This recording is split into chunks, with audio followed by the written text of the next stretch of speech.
지금 말씀 전해주실 목사님은 우리 교회 원로 목사님이신 최규웅 목사님이십니다. 누군가가 날 위해 기도해 주시는 분이 계시다는 것만큼 복된 것도 없을 것입니다.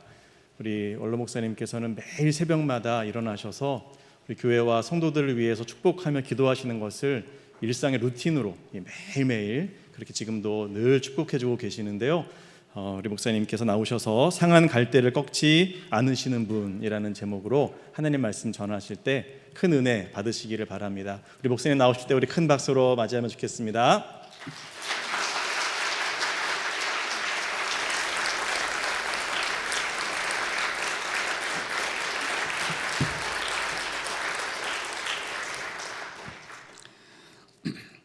하나님의 말씀을 봉독하겠습니다. 신약 성경 마태복음 12장 9절에서 21절까지 말씀입니다.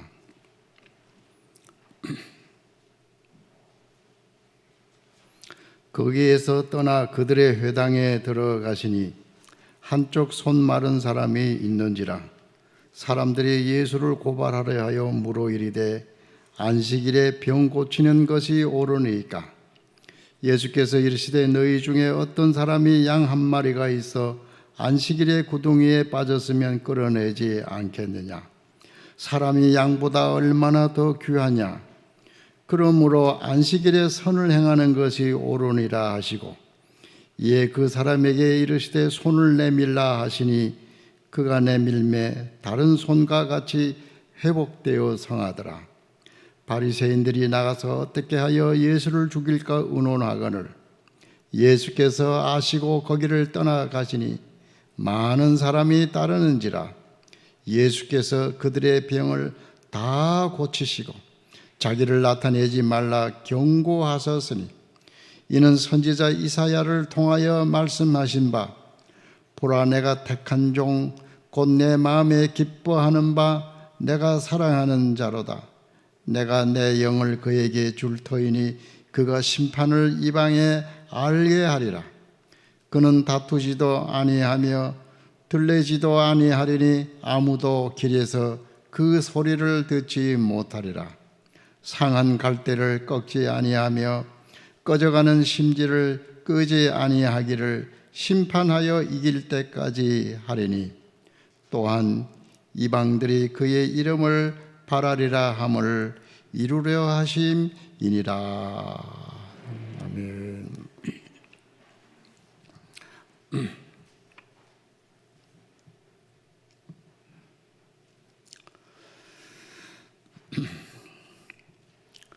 오늘 우리가 읽은 본문 말씀 중 17절 이하에서부터 21절까지는 구약 성서 이사야서 42장의 말씀을 인용한 말씀입니다. 이 말씀은 여호와의 종이 어떤 사람이냐 하는 것을 설명하는 내용입니다. 이사야 42장의 이 말씀을 기록한 예언자는 바벨론으로 포로가 되어 잡혀간 이스라엘 백성들에게 자기가 깨달은 하나님의 말씀을 전하던 사람이었습니다. 예수는 어떤 분인가? 이 물음에 바른 대답을 하려고 애쓴 마태복음 기자는 이사야 선지자의 예언을 인용하면서 예수님은 상한 갈대를 꺾지 않는 분이시다. 예수님은 꺼져가는 심지를 끄지 않는 분이시다. 이렇게 예수 그리스도를 소개하고 있습니다. 갈대는 구약 성서에 나오는 여러 가지 나무 중에서 튼튼한 상수리 나무나 향기로운 백합목에 비하면 한없이 볼품없고 누추한 곳에 자라는 연약한 식물입니다. 요단강 강변에는 지금도 넓은 지역에 갈대밭이 있습니다. 팔레스타인 지방의 목동들이 부는 피리가 이 갈대로 만들어졌고 갈대 상자니 종이니 하는 여러 가지 생활의 필수품들이 이 갈대로 만들어지지만 이사야 선지자가 말하는 상한 갈대란 그런 용도에도 부적절한 것입니다. 그러므로 여기서 말하는 상한 갈대란 인간의 연약한 모습을 설명하기 위한 것입니다. 구약 성서 여러 곳에서 믿고 의지할 바 되지 못하는 인간을 상한 갈대라 표현하고 있습니다. 열왕기하 18장 21절에 보면 이제 내가 너를 위하여 저 상한 갈대 지팡이 애굽을 의뢰하도다. 사람이 그것을 의지하면 그의 손에 찔려 들어갈지라. 애굽 왕 바로는 그에게 의뢰하는 모든 자에게 이와 같은 일을 했습니다. 믿고 의지할 바 되지 못하는 힘이 없고 무력한 존재를 상한 갈대라 했습니다. 그런데 여호와의 종이 되시는 예수님은 이러한 상한 갈대를 꺾지 아니하신다고 했습니다. 예수님은 아무리 믿을 수 없는 인간이라도 그를 버리지 아니하시고 상한 갈대처럼 연약한 인간이라 해도 그를 꺾어 못쓰게 만들지 않는다는 것입니다. 또 예수님은 꺼져가는 등불도 끄지 않는 분이라고 했습니다. 저는 이스라엘 성지 순례 여행 때 이스라엘에 있는 큰 박물관에 들어가 보았습니다. 거기서 가장 인상 깊은 곳이 두 가지 있었습니다. 하나는 각종의 왕관들입니다. 어떤 것들은 금으로 장식하기도 하고 또 어떤 것들은 진주나 사파이어로 각종 기금속으로 장식해 놓았습니다. 우리가 보통 왕관이라 하면 그 나라를 다스리는 왕들이 쓰는 관을 말하는데 이스라엘에서 저는 왕들이 쓰는 왕관을 그것에서 보지 못했습니다. 아마 거기에 있기는 있었겠지만 제 눈에 보이지 아니했습니다. 그 박물관에 전시해 놓은 수많은 왕관들은 하나님의 말씀을 기록해 놓은 율법의 두루마리에 씌우는 왕관들이었습니다. 이스라엘 백성들은 임금들에게 왕관을 드리지 아니하고 하나님의 말씀에다 왕관을 씌워드린 것입니다. 두 번째 제가 눈여겨본 것은 그 박물관에 전시되어 있는 많은 등잔들입니다. 크기가 꼭 어린아이 주먹만한 등잔들입니다. 이 등잔들을 수없이 많이 진열해 놓은 것은 이스라엘 백성들의 역사 속에서 등잔을 빼려고 해도 뺄 수 없는 유물이라는 것을 말해주는 것입니다. 전기가 없던 시절에 오직 기름을 담은 등잔이 어둠을 밝혀주는 유일한 빛의 근원이었습니다. 그런데 그 등잔을 자세히 살펴보면 아래쪽으로는 기름통이 있고 입구에는 심지를 꽂아 넣을 수 있는 조그마한 구멍이 있었습니다. 이 자그마한 등잔에 기름을 넣어 써봐야 불과 1시간 내지 3시간 정도밖에 쓰지 못합니다. 그래서 계속 기름을 보충해 줘야 합니다. 여러분, 기름이 다 떨어져가는 등잔 불빛을 보신 적이 있으시죠? 기름이 다 떨어져 가니까 불빛도 약해지고 또 깜빡깜빡거리면서 언제 꺼질지 모릅니다. 혹 바람이라도 불면 이내 꺼질 것 같은 그런 등잔이 꺼져가는 등불입니다. 그러나 우리 예수님은 이렇게 꺼져가는 등불도 끄지 않으시는 분이라고 마태는 이사야 예언을 인용하여 예수님을 소개하고 있습니다. 상한 갈대 같은 인간, 꺼져가는 심지와 같은 인간이라도 꺾지 않으시고 끄지 아니하시는 분이 바로 우리가 믿는 예수 그리스도라고 하는 것입니다. 독일의 철학자 니체는 약자를 도와주고 돌보는 것은 악이라고 하며 말하기를 너희가 길을 지나가다가 나이 많거나 병들어 자기 보행도 잘못하는 사람을 보거든 그를 도와주려고 하지 말고 그를 밀어 넘어뜨려 이런 약자와 병자들이 하루속히 사회에서 없어지게 하라. 그래야 우리가 사는 사회가 건강한 사회가 될 수 있다고 했습니다. 물론 어떤 면에서는 일리가 있는 말일 수도 있습니다. 그러나 이 인간 사회에서 약자들이 다 사라지고 강자들만 남는다면 우리가 병든 사람, 약한 사람들을 돌볼 수 있는 따뜻한 사랑과 정을 어떻게 느낄 수 있겠습니까? 만일 어떤 분이 우리는 대학 교수들이니까 우리 지성인들만이 모이는 교회를 만들자 하면 그렇게 생각하고 교수들만이 모이는 교회를 만들었다고 합시다. 그러면 그 교회가 얼마나 재미있겠습니까? 그러나 사실은 그렇지 않습니다. 또 우리는 회사의 사장들이니까 우리 돈 많은 사람들만 모이는 교회를 만들어 보자. 그러나 부유한 사람들만 모이는 교회는 재미있을 것 같지만 그렇지 않습니다.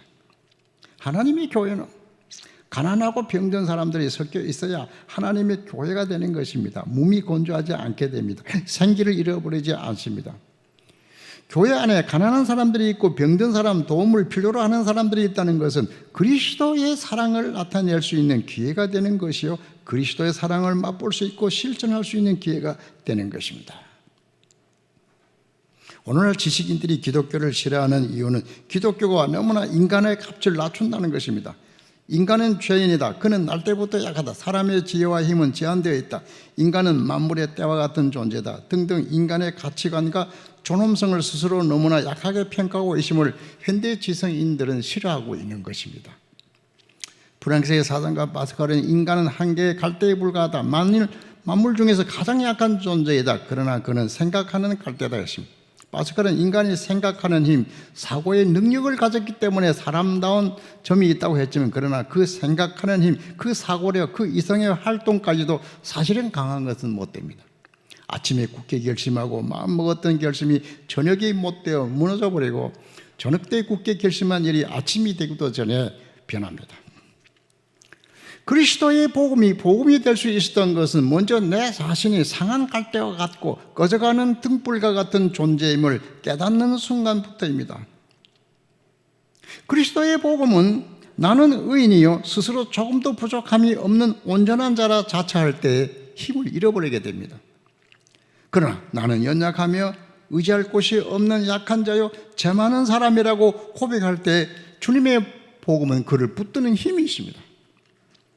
사도 바울은 로마서 7장 23절에 자신 속에 두 사람이 있다고 했습니다. 곧 선을 행하려고 하는 의지를 가진 인간과 악을 행하려고 하는 의지를 가진 인간입니다. 이 두 사람이 내 속에서 서로 싸웁니다. 결국 어떻게 됩니까? 내가 원하는 바 선은 행치 아니하고 도리어 원치 아니하는 바 악을 행하는 도다 했습니다. 그리고 탄식하기를 오라 나는 공고한 사람이로다 했습니다. 공고하다는 표현은 비참한 사람이 되었다는 탄식입니다.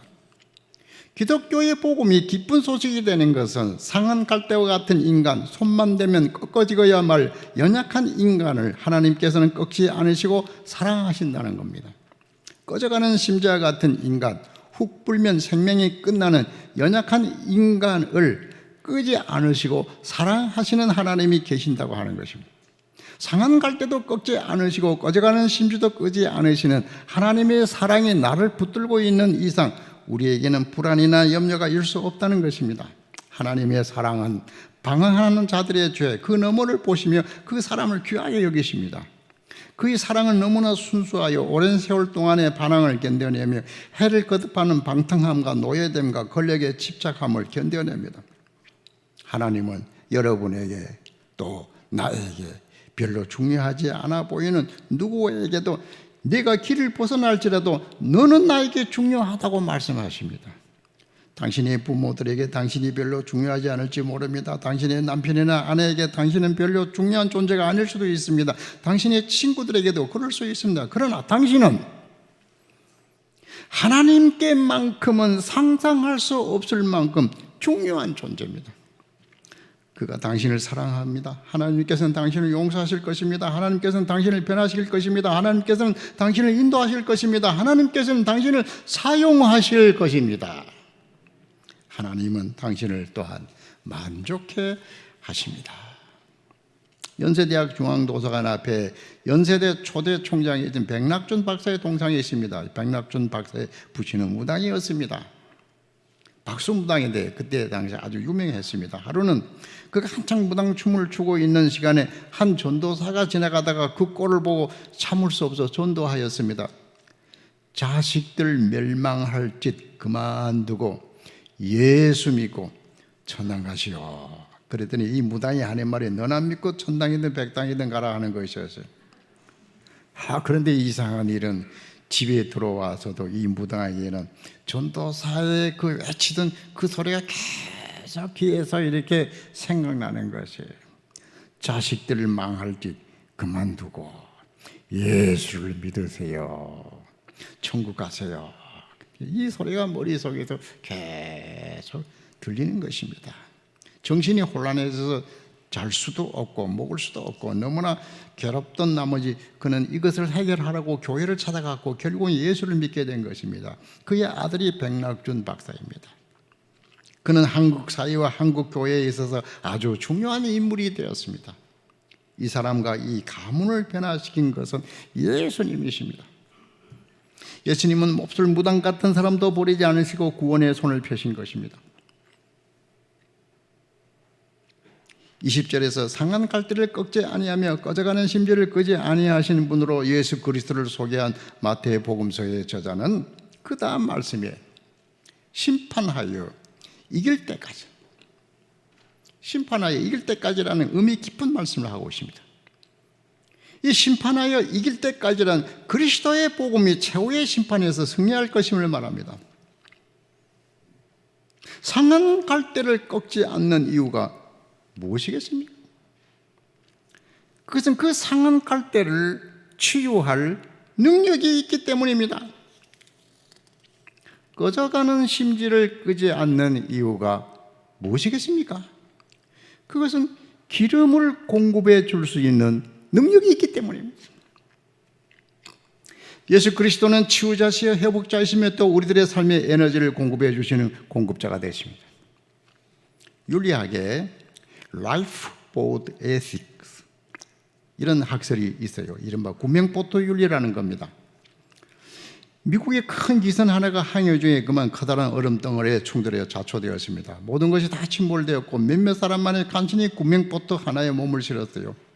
사람들이 막 살려달라고 구명보트를 붙들고 매달립니다. 말 그대로 아비규환이었어요.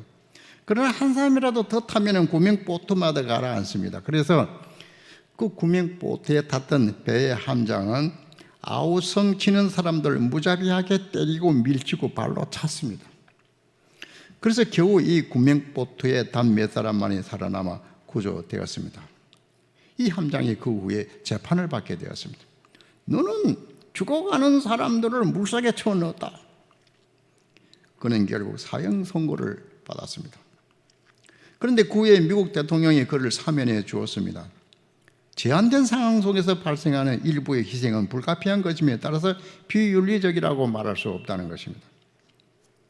인간에게는 이러한 한계 상황이 있습니다. 그러므로 문제의 진지한 해결은 없습니다. 그러나 예수 그리스도는 문제를 온전히 해결할 수 있습니다. 예수님에게는 한계 상황이 없습니다.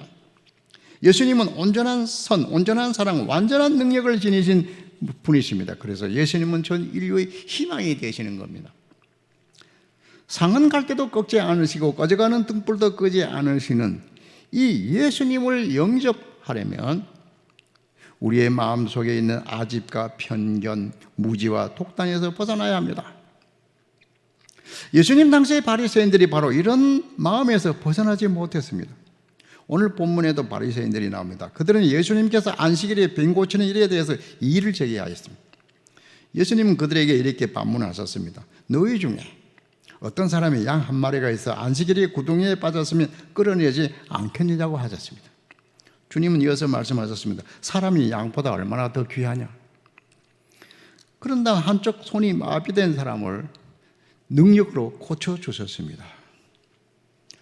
예수님의 생애를 자세히 연구해 보면 예수님께서 참으로 모든 사람에게 후하셨습니다. 많은 병자를 고칠 뿐만 아니라 많은 죄인들에 대해서도 너그러우셨습니다. 세리와 같은 죄인도 강도도 용납하셨습니다. 회개하고 돌아오는 사람에게는 누구든지 다 수용할 수 있는 넓은 아랑과 넓은 마음과 넓은 사랑을 가지신 분이십니다. 그러나 예가 하나 있었습니다. 바리새인들입니다. 바리새인에 대해서는 가차없이 책망하셨습니다. 바리새인이라 하면 먼저 지식으로 의를 대신하는 자들입니다. 그들은 하나님의 법에 대해 많은 지식을 가지고 산다는 것 자체가 의라고 착각했습니다. 또 그들은 외식적이었습니다. 가면을 쓰고 살았습니다. 기도를 많이 한다는 가면, 금식한다는 가면, 사람들에게 보이기를 힘쓰는 가면, 구제도 선행도 기도도 남을 의식하면서 행동했습니다. 그들은 또 말로 가르치기를 좋아하고 실천에 옮기지를 못했습니다. 그리고 또 그들은 자신의 공로를 자랑했습니다.